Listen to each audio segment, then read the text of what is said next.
Understanding Conflict, written and read by Chelsea Gatewood. Many of the ideas in this blog are interconnected in a web-like style rather than being presented chronologically. To fully understand these concepts, we are going to zoom all the way out. By the end of this blog, you'll understand what conflict is, how to recognize when it turns into a problem, and how to go about formulating a solution towards resolution. Having a BA in Peace and Conflict Studies, the way I broadly define specific terms may not always be as their textbook definition, but they are indicative of their meaning in their respective contexts. The general notion of conflict. When conflict turns into a personal problem. Imagine you're in a situation where you want to go to the gym, but you don't. Why don't you? It could be due to your own willpower, scheduling, or some other constraint of the sort. Deep down, you want to be the type of person who goes to the gym 3 days a week. However, at this point in time, it's simply not your reality. These separate circumstances are not congruent. They are not equivalent experiences to one another. The problem is that your lived reality does not match your ideal scenario. Consider this discrepancy as the conflict that then results in problems that you need to overcome. You would want to overcome not going to the gym so that you can be someone who goes to the gym 3 days a week. In this example, we can define the problems as everything that stems from the discrepancy. Another way to view a circumstance is as an occurrence. Using the term occurrence can be beneficial when analyzing a situation or circumstance practically because it has less of a negative connotation than terms such as problem, crisis, or the phrase something terrible, for instance. In this way, you're better able to remove yourself from the situation and in turn, better able to manage your emotions as you go about the resolution process. Remember, conflict itself is not inherently good or bad. It's a word meant to highlight a discrepancy between sets of circumstances. While the problems that stem from the discrepancy may increase the likelihood of unwelcome occurrences in your life, recognizing that a conflict exists gives you the power to take steps towards a solution. Conflict isn't something to be scared of. Take off your blinders. Recognizing a conflict gives you the power to take steps towards a solution. Recognizing the potential for a conflict to arise gives you the power to avoid it in the first place. Hiking with friends. Imagine you're hiking with your friends and your body suddenly becomes sore and your lungs winded. Things are not going well. You might stop to think, wow, I really wish I were in better shape so that I could actually enjoy this activity with everyone. In this case, circumstance A is that my body becomes sore and out of breath when hiking, and circumstance B is when hiking, I'm not sore or out of breath. You know you're living through A, but you want to live B. Understanding this is the first step towards resolution.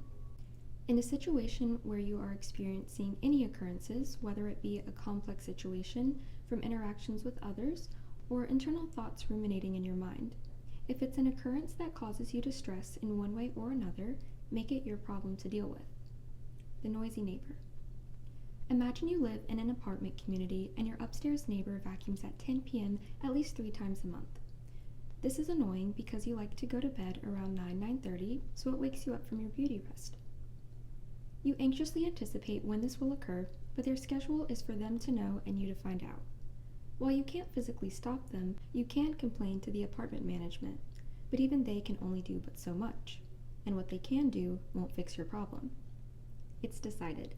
This is a problem that needs to be taken into your own hands. So what does taking this into your own hands look like? Considering the variables.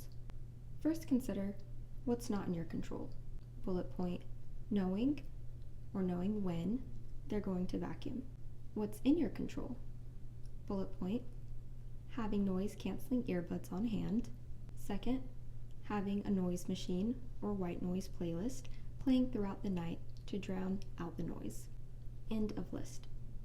Going forward, you'll have several different resolutions to your problem. 1. If the vacuuming wakes you up, put in your earbuds so that you can fall back asleep more easily. 2. Wear your earbuds throughout the night so the noise doesn't wake you up in the first place if it were to occur. And 3. Play white noise throughout the night so that if they do vacuum, it's already going to drown out the sound. While you don't know exactly when the occurrence will occur, if it does, or in anticipation of it, you will have options available to you for its resolution. The implementation of this method is the if-then plan in action. This method allows you to be more proactive by accounting for variables without being entirely overwhelmed if things change as you follow through with your plan. Once you take matters into your own hands, you diversify the possibilities as to how a conflict will be resolved, because you're not relying on an external source to materialize a solution for you. You are focusing on the matter that's within your hands to control. You cannot control other people, but you can control how you react to a situation or occurrence and what you do to minimize the stress that it causes your individual self. If it's within your control, then manage it. Practical constraints. When I was moving to apartment D, I decided that I wanted to decorate my apartment in a style that's called edgy modern. This style blends vintage furniture with modern colors, creating a unique, maximalist, yet functional and chic aesthetic. My initial conflict. I want X style of furniture for my new apartment, which is not equal to I don't have X style of furniture for my new apartment. Within my control is deciding how I source this furniture. One option to source furniture is to buy new. However, this would not be a cost-effective way for me to find the vintage pieces my heart so desires. Another option available to me was to go to my great-grandmother's home and take pieces from there. However, that furniture has been sitting untouched in the formal living room for the past 30 years. Before being moved to her living room, some pieces had even belonged to her parents. This furniture was well over 100 years old. Second conflict. I want vintage furniture that's ready to go into my new apartment. It's not equivalent to the circumstance that the available vintage furniture needs to be restored. Considering the cost and the source time for vintage furniture on Facebook Marketplace or other secondhand resellers, I found it in the best interest of the family and in good interest for myself to restore these now heirloom pieces of furniture. To overcome the second conflict, I needed to think outside the box, but still in a way where I was being realistic about my practical constraints. I asked myself, what resources do I have available to me at this point in time? The answer was, in a bulleted list, a workshop space in Mr. Wonderful's office, the mental capacity to learn and do via YouTube University and from reading blogs, time after work and on weekends to dedicate to this cause, and determination to get it done. Everyone has different resources available to them. Resources available to me at a specific point in time might not be available to you. In the same way, someone else might have many more resources available to them than I would have to me. For instance, while I had the resource of that workshop then, I no longer have that available to me now. The phrase, we have the same 24 hours in a day, never made any sense to me because the utilization of time is based on too many different variables, including what resources we do or don't have and how we go about the prioritization of needs based on those. However, I love the reminder that we all share the same sun and moon because their general, in typical modern, everyday life sense, availability to us isn't determined by how we prioritize specific variables in our life. They are just always there. The more often you think to determine how to work within the confines of your practical restraints, the easier problem solving will be. When problem solving gets easier, you'll feel and know that you are more equipped to handle conflicts when they arise. At a baseline, you won't be worried about what happens next and the constant stress and anxiety that comes with contemplating the unknown. Instead, you'll be present in the moment with what it is that you are doing. Reframing your worries as word problems. While we put our best efforts towards going about our day optimistically, thinking happy thoughts, and focusing on what's right in front of us, we will inevitably face a disruption at some point in time. When circumstances that bring about an anxious feeling arise, whether cyclical or sporadically, approach the resolution of your worries similarly to how you'd solve a word problem. The house fire. Word problem 1. If Chelsea hears a smoke detector beeping at 2 a.m. and finds that her neighbor's apartment is on fire, a situation resulting in everything being covered in ash, what does she do next? For context, this situation occurred when we were living at apartment A. The smoke detector beep woke me up, and so I threw on some clothes and took a look around our apartment. The home was barely 800 square feet, so there wasn't much to see. Since there was nothing in the home that would cause a smoke detector to beep, I opened the door. The first conflict was that the smoke detector was beeping. Flames were billowing out of the neighbor's front door. Second conflict, there was a house fire. I slammed the door shut, alerted my roommate, Olive, of the emergency. She was a heavy sleeper, grabbed my keys, and headed to the car. Practical constraint being that I cannot put out the fire myself, but I can get us out of the home. I asked our neighbor, who was sitting in the breezeway, clearly distraught, if he had called the fire department yet. He said no. So I said okay and called them immediately. Another practical constraint being that, again, I cannot put out the fire myself, but I can call the fire department without hesitation. The fire department came. We were sitting in my car until about 4 a.m. At this point in time, we didn't have any pets, but we were still worried because all of our belongings were in the home. It wasn't easy to stay calm, but we knew it wasn't a time to be erratic either. When we got back into our apartment, everything was covered in a layer of ash. Third conflict being that everything is a mess. Items have been damaged due to the smoke. We immediately started taking pictures to submit to our insurance for a claim. Afterwards, we opened all the windows and started cleaning.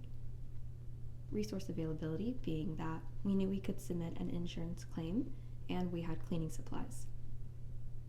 To our mental and physical capacity, although we were tired, our adrenaline was going and we needed to stay busy so we wouldn't freak out. We put our hands to work by cleaning our belongings. Soon after entering the home and cleaning, we started coughing. The lingering smoke and ash were too much for our lungs to handle. We also had to consider that we had work later that day. Physical constraint being that we started coughing due to the ash. Practical constraint being that we had work later, so we planned our day so that we could go to work since we knew we couldn't stay in the home anyway. For additional context, this incident happened over a weekend when the leasing office was closed. So we sent them an email detailing what happened, but we didn't expect a reply until the office opened. Since we literally couldn't stay in our apartment, our renter's insurance covered our stay at an extended stay, which was about 20 minutes from our apartment. We were sophomores in college when this happened, and it was during final season, but those variables literally didn't matter. We could have been, almost understandably, extremely pessimistic during this time, but we weren't. Instead, we chose to think optimistically while being realistically proactive. Our insurance covered the cleaning of our larger items, such as our TV, mini fridge, couch, and mattresses. We stored some of the smaller items in our friend's garage. We kept many items in our cars. Resource availability being that the insurance claim covered the cleaning, thinking outside the box, using our friend's garage for storage. Once the leasing office was open, we were notified that we would be able to transfer units. However, about a day or so later, we were notified that someone from upper management decided against what was reasonable and tried to keep us in our lease. We had to hire a lawyer and ended up staying in that extended stay for around 6 weeks. Conflict 4. Practical constraints being that we weren't allowed to transfer units. But planning realistically and mental capacity, once we knew we were not allowed to transfer, we immediately started looking for new communities to live at. We found an apartment we liked, got moved in, cleaned everything again, and finally started enjoying our new home, Apartment B. We came out of this situation traumatized by house fires, but in one piece nonetheless. Since we had already exercised the skill of managing crises in our personal lives, when this happened to us, we were equipped with the mental capacity to assess each occurrence as it arose, and were able to think quickly towards a practical resolution for each instance. The key to being proactive is to slow down and think through a situation from start to finish before acting on what it is you want to do. Whether you're creating a 20-step business plan or determining your afternoon schedule, deciding if you should go to the grocery store or gym first, slow down and think before you act. Make educated decisions by slowing down and being proactive about planning intentionally. Figuring out food. Word problem 2. Chelsea is running out of food options in her pantry and refrigerator. She needs to figure out something quick, but is faced with the following worries. I have to meal prep. I don't know what I want. I'm not in the mood for anything. I don't know where to begin. I don't know when I'll have time. It'll just take too long. Step 1. Determine the practical constraints pertaining to your concerns. Where can you find your weekly schedule? If it's not written down yet, write it out. At what points in time do you need to plan to eat?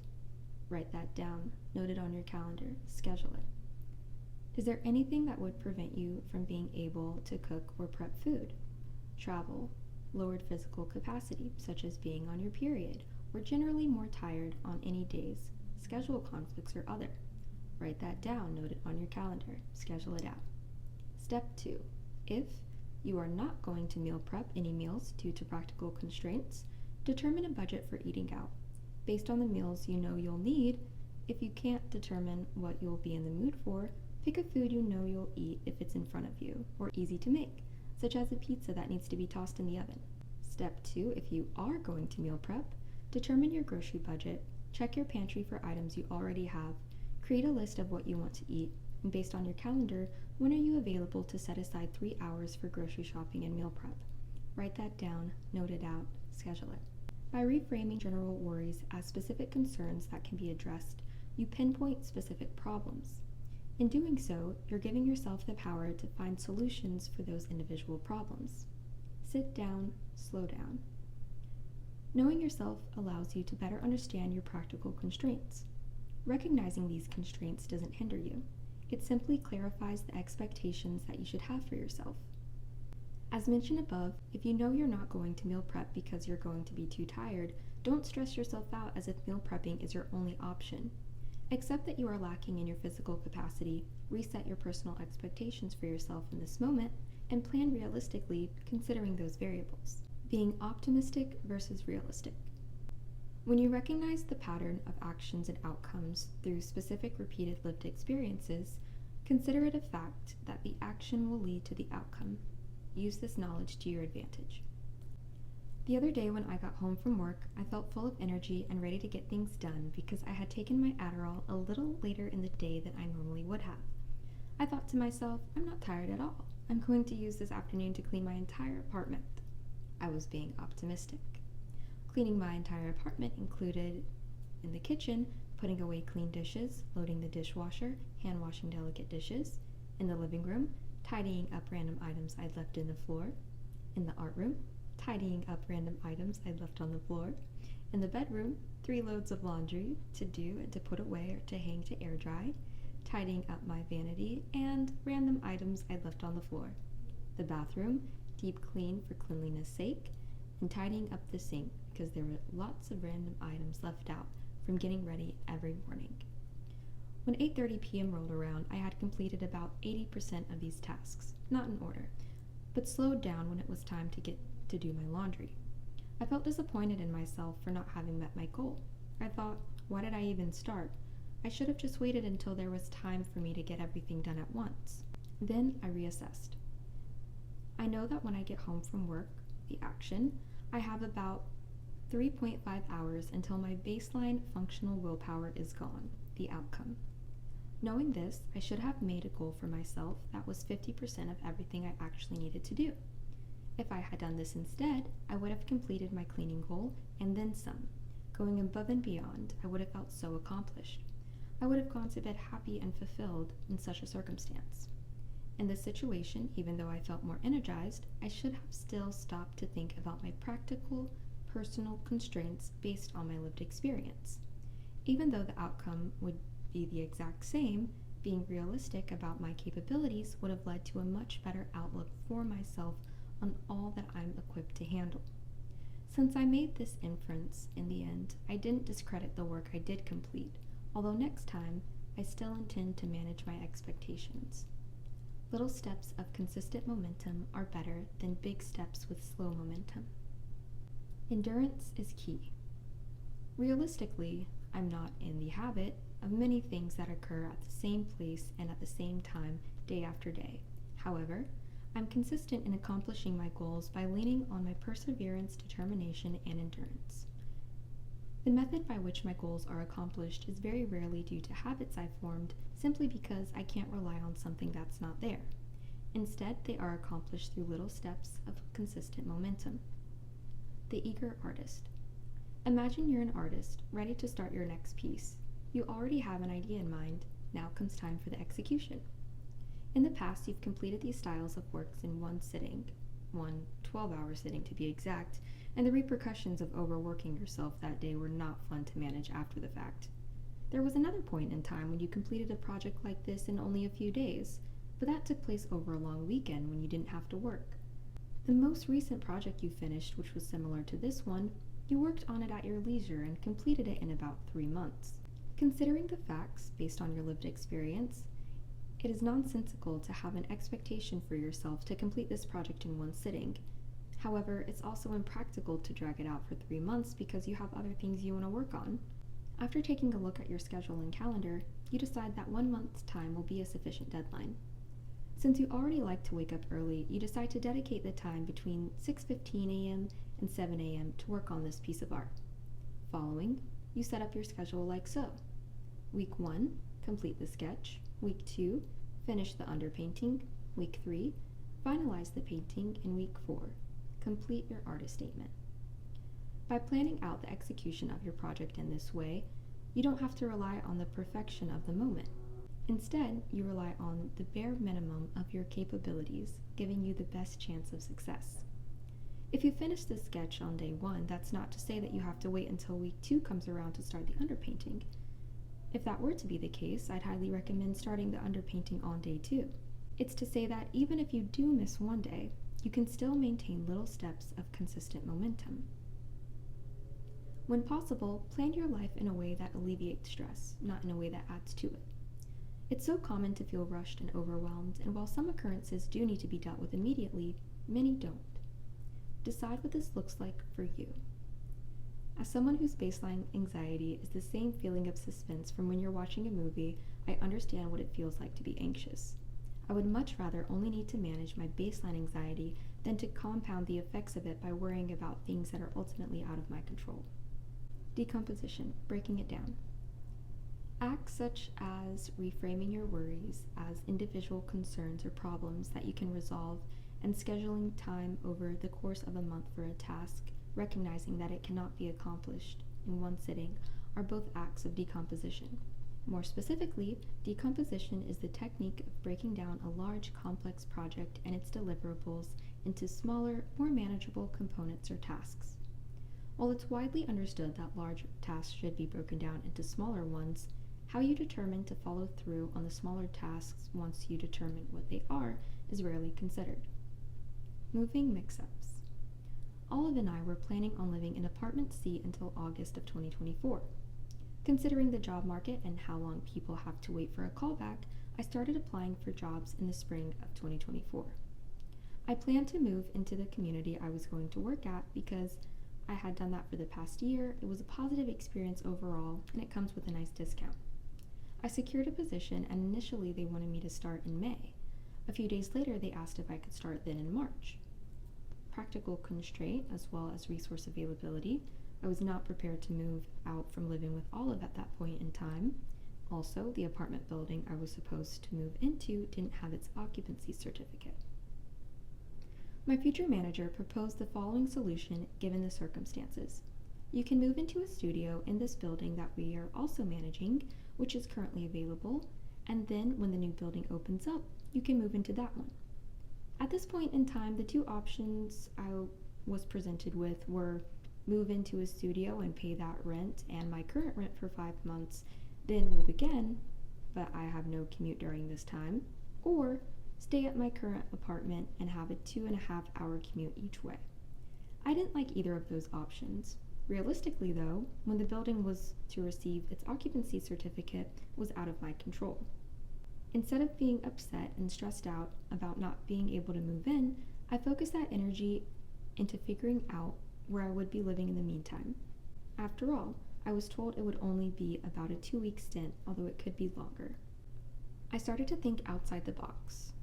Options that had not yet been presented to me. Would staying at an Airbnb be less expensive? I checked, it wasn't. Should I move back home and then I'd only have an hour commute? Absolutely not. I moved out for a reason. Could I stay with a friend who lives close to my new job? I didn't have any friends at that location at the time, but the man I was really just casually dating at the time lived about an hour away from the location of my new job. I asked him, who I now refer to as Mr. Wonderful, if I could stay with him for the first 2 weeks when I start my job as to shorten my commute time. After a short bit of consideration, he excitedly agreed. Note: if you are a young woman, under general circumstances, do not rely on a man. However, feel free to utilize his resources with respect and politeness if they are kindly offered or have been made readily available to you. It just so happened, however, that 2 weeks turned into 5 months. The building did not get its occupancy certificate for another 5 months. I digress. Rewinding to early August 2024, 3 days before I had scheduled movers to come. As soon as I received a proper lease start date for apartment D at my new job, I scheduled movers. Before this point in time, they were letting me paint my unit, which was very lenient of them, and I was thankful for that because I knew I would go stir crazy staring at gray walls for the 3 years I thought I'd be living there. Those were my considerations of facts based on my lived experience. The plan was to, in a bulleted list, finish painting apartment D, move everything out of apartment C to apartment D in one go once the painting was completed, have time to get situated over a long weekend. End of bulleted list. Apartment C was pretty much packed, Olive had already moved out, and I had already scheduled movers for my items. In this way, I was being proactive by planning realistically with intention. To preface, I'm typically very much on top of my administrative tasks in the office. I keep track of move-outs, letting residents know how much is due on their final month, scheduling pre-move-out inspections, and sending reminders on when their move-out date is. All of my coworkers, including the lady who was hired for the position I left, I had worked with her at another property, knew this about me. For my mental capacity, typically having a high awareness of how things work and what's going on in general. I get a call while I'm at my new job from the leasing office of apartment C. She said, "Hey Chelsea, you were supposed to turn in your keys yesterday, where are they?" At this point, how I missed my move-out date was completely beyond me. I thought I had accounted for everything. I wasn't mad at anyone, not even myself. I was panicking and felt extremely embarrassed. While I would have loved to throw a tantrum, freaking out and screaming, "Why me? Why today?" Instead, I shook out my body for a few seconds, reestablished my composure, and with a poised sense of urgency in my request, asked my new manager, "Can I please use PTO for the second half of the day today? There was a mix-up with my move date, and I need to handle a few things this afternoon." They thankfully obliged my request. I stepped into action. In terms of my mental capacity, I had handled stressful situations before, and I knew I'd be equipped to handle this one now. I couldn't control my move out because they had already re-rented my old apartment, so I needed to get things gone. I didn't have any friends readily available to assist me with a full move, so I called movers, local to the area of apartment C, until someone had availability for that afternoon. Resource availability being that thankfully I manage my finances in a way that allows me to be prepared in these types of emergencies. So although it was not cheap, I was able to get this taken care of. As I left my office, I called Mr. Wonderful to request the use of one of his work vans. My idea was to utilize a large vehicle for the movers to move the belongings into, rather than having them use their own trucks to offload the items at a secondary location, since we weren't ready for that yet. I had already accounted for moving being expensive, but I still didn't want to spend more than I had to. If I had the movers drive my belongings from apartment C to apartment D, I would have probably spent twice as much, considering the time it would have taken.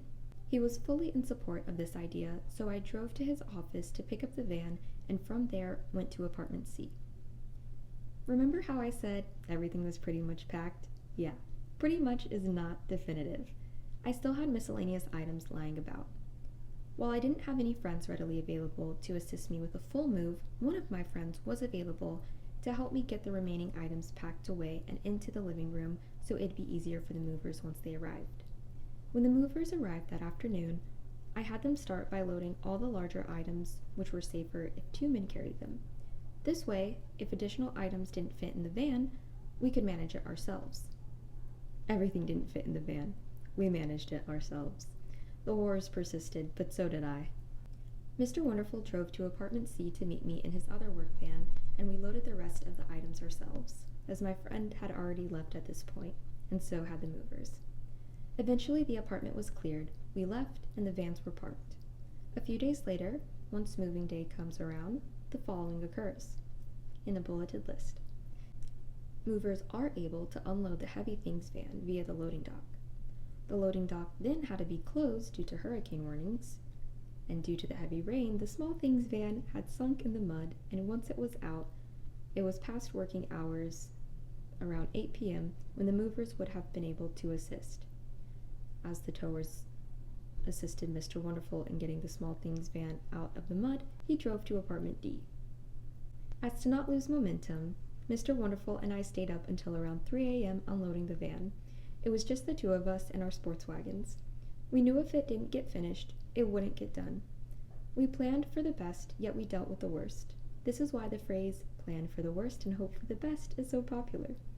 While it may have felt like I was losing my marbles, through intentional actions and optimistic thinking, I was able to find them again, ready for the next game of Chinese checkers. Environmental factors. When I mention having a social life in the following circumstances, I mean a structured, reoccurring time to interact with other people outside of a formal setting such as work. I still had my friends whom I would visit. The visits were just based on what was easiest for the both of us.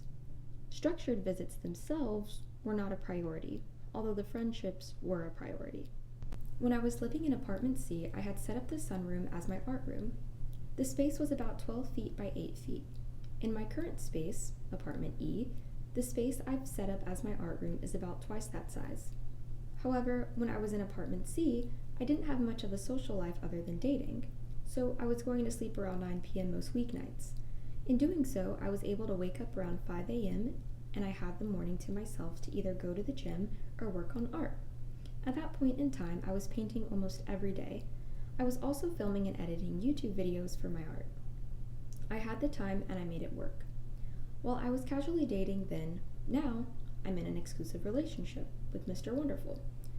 Since my social life can no longer consist of dating, I needed to find something else. I took up social partner dance classes and I absolutely adore dancing now. However, I don't get home most weeknights until 10 p.m. Although my art room here in apartment E is much more conducive an environment to do my art, I can't reasonably expect myself to go to bed between 10 p.m. and 11:30 p.m. to then get up at 5 a.m. in hopes of a productive morning. This is a practical constraint. I have a lot more control over this constraint than others in that I could stop going to dance and just adjust my schedule to accommodate for producing more art. However, I simply don't want to do that. I'm intentionally choosing to have a social life over being an artist at this moment. While this isn't what I want for my life forever, I'm okay with this reality at present. When I'm ready to shift, I will. The art room situation is ironic, yet ideal in many ways. However, there are many situations where the available environment may not be a place conducive to you achieving your goals. Being able to recognize this and understand your personal constraints in these instances will help you make proactive decisions towards reaching your goal. Work and pleasure. Imagine you're heading out at the end of the week to your favorite destination. You are ready to unplug and unwind, but there's just one project finalization lingering. You decide that you'll just work on it when you get to the airport, and it'll be done before you even get there. It's settled, the plan is made. You know it needs to get done, but the plan was in fact not made. Did you think about the distractions that could be present once you arrive at your gate, such as noisy kids playing, emergency alarms alerting, hurricane delays or TSA delays? What time are you going to get to the airport? Does your flight leave at 5 a.m. before you'd even have the mental capacity to work on your project? Should you instead account for working on your computer on the plane? Did you pack a charger? Do you need any adapters? Is your computer charged? Did you purchase the in-flight Wi-Fi? Do you need headphones or noise-canceling earbuds? Do you need to eat before starting on the project? Is your flight even on time? Whatever the case may be, don't underestimate the positive impact of being proactive in accounting for these variables as you are planning. Your physical capacity. Consider your physical capacity as what your body is literally able to do. Rock climbing and outing. Imagine you had scheduled to go rock climbing with your friends. However, there's an itsy-bitsy issue. Last week, you went bungee jumping and broke your wrist, so now you can't lift more than 5 pounds with that arm. You can't belay your friends, and you know you can't enjoy the sport of climbing as much as you'd prefer with only one arm to use. Act in your best interest. Do not go rock climbing. Instead, see if everyone will be going out to eat afterwards. This way, you can still enjoy time with your friends, but in a way that's reasonable considering your physical constraints. Elevators and books. When I was working at Apartment D, there was a day when the elevators were down. This woman came to the office visibly irritated and asked in such a tone, "Why is the elevator down? I have to bring a box of books to my car." It's understandable to get upset in situations where you initially thought a resource typically available for use is no longer accessible. In such a situation, you have to put more thought into how you go about the resolution of conflict, and that mental stress may be the tipping point for many people. But it doesn't have to be that way for you. If I were in a similar situation, I would have accepted the practical constraints that the elevator was not available and my physical constraints that I could not lift the weight of the box. From there, I would have found a few reusable bags that I could use to carry the books downstairs. Then, I would empty the box enough so that I could lift it, placing the additional books in those reusable bags to offload the weight. Physical capacity, sleep. Preparing for your day-to-day activities by getting good quality sleep will change your life for the better. However, you first need to determine how to get good quality sleep and what that looks like for you. Which one of these is not like the other? Imagine you just moved to a new apartment. You bring along all the same furniture and you set everything up just as you had it arranged in your room before. In about a month, you're settled into your new space and your general routine. However, you feel groggy most mornings, like you're not resting well at night. What gives? Considerations in a bulleted list. Are you getting in bed at a reasonable time? Are you on your phone for hours before bed? What does it sound like when you're asleep? Is there no noise? Or maybe there's a fan running? What does it feel like when you're asleep? Is the room hot or cold? What temperature is just right? When you fall asleep, can you stay asleep? If not, what wakes you up? After slowing down to consider these variables, you remember that your previous room would stay pitch black throughout the night. By coming to the realization that the window in your new room lets light in, you're able to take action, purchase blackout shades, and from here on out, enjoy a restful night. A night out drinking with friends. People are multifaceted. Some mornings you might dedicate to working out and green smoothies, while some nights you might dedicate to drinking out with the girls until 12 a.m. You can happily experience both of these circumstances, but it's best if they don't occur back to back. For instance, you may notice that working out in the morning after a night of drinks feels much worse than just working out a little sleepy. This is because drinking, even if the night before, still causes dehydration in your body and disrupts muscle protein synthesis, hindering the rebuilding process of muscle recovery, especially after weightlifting. So what are some alternatives? In a bulleted list. Scheduling going out on a night where you're not already planning to work out in the morning. Rescheduling a morning workout to not be right after a night out. During your night out, enjoying non-alcoholic drinks instead. If you're in the process of planning with your friends, suggest an activity that's not going out for drinks. There are few situations where you're truly required to give up one thing for another. There are, however, many instances where you need to think through the consequences of your immediate actions so that you can make an educated decision based on your preferred outcome. Health devices. I have an Oura Ring, and I got it because it connects to my Natural Cycles app. I enjoy my Oura Ring because it gives me a greater awareness of the quality of sleep I'm getting.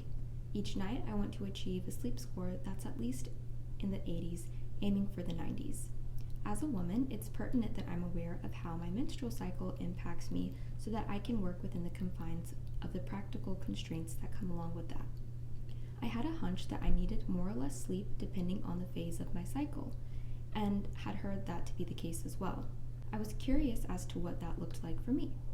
I opened Google Sheets and listed out all my cycle data for the past 6 months, and I aligned that with my sleep score and how many hours of sleep I got to achieve that sleep score.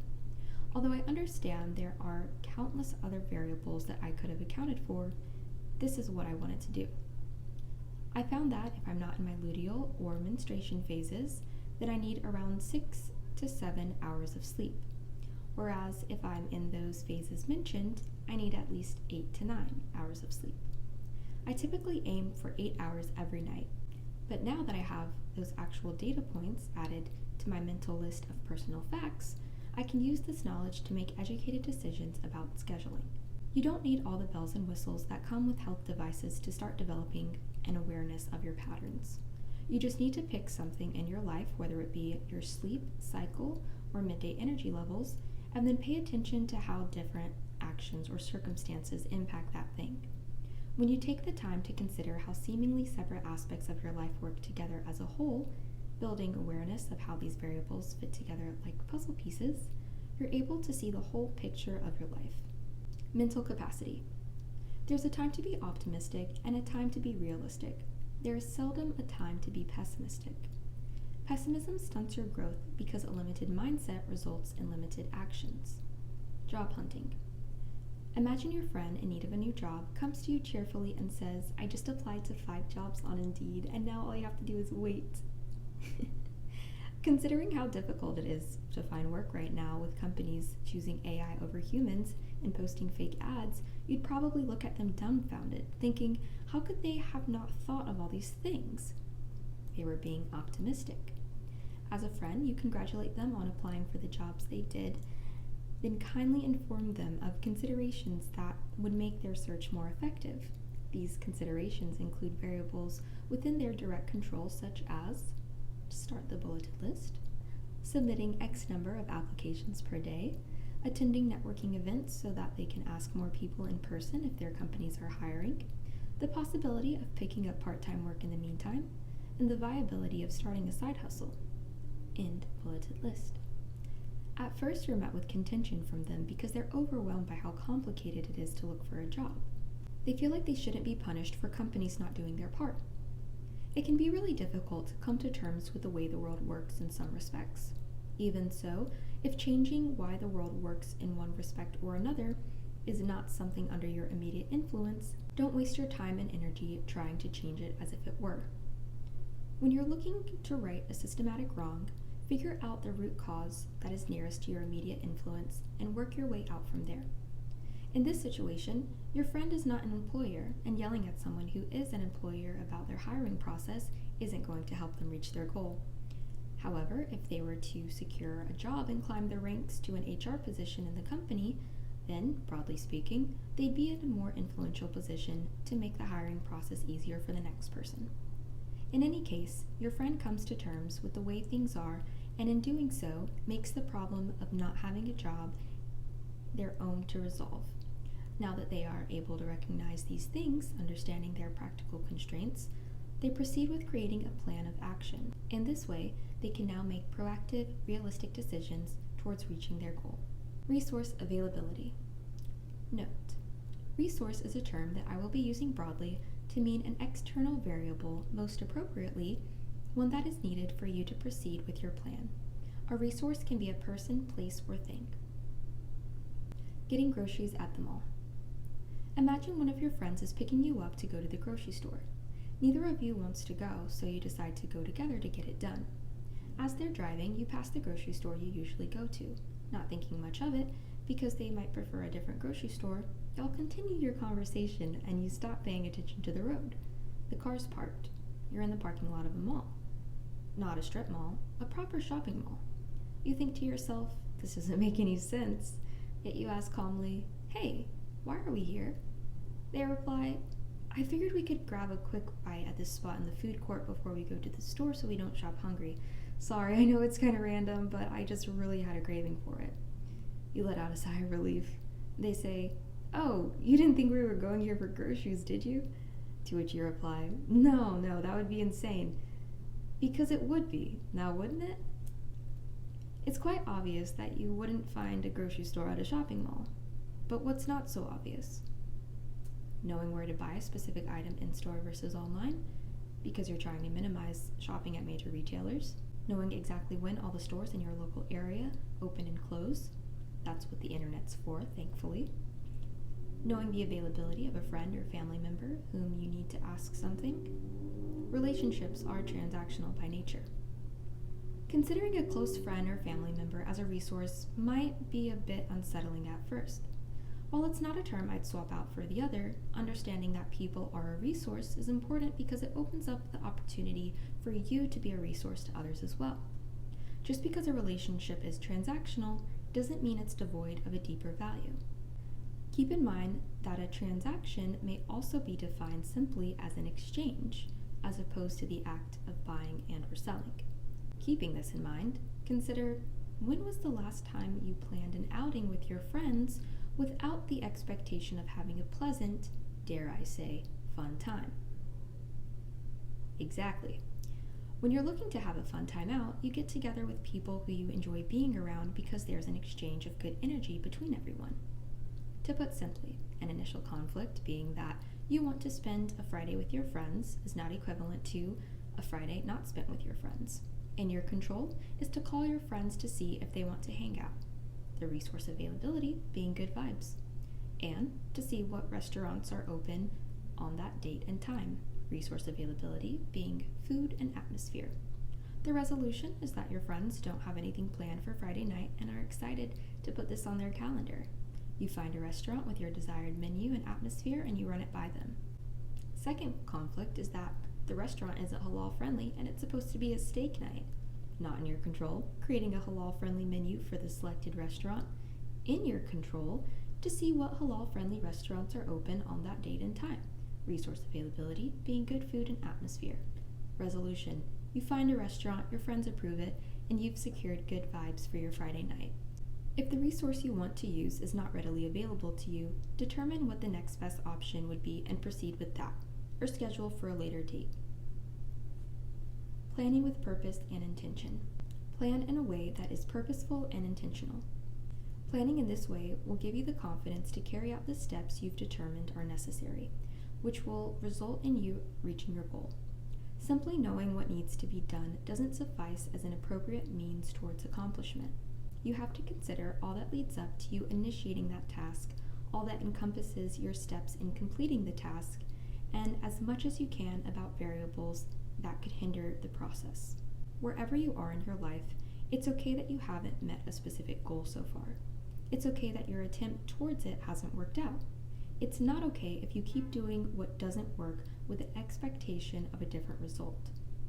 Start building the skill to think in these ways now so that it becomes second nature to you. Creativity doesn't stop at expression. It's achieved through problem solving. The end.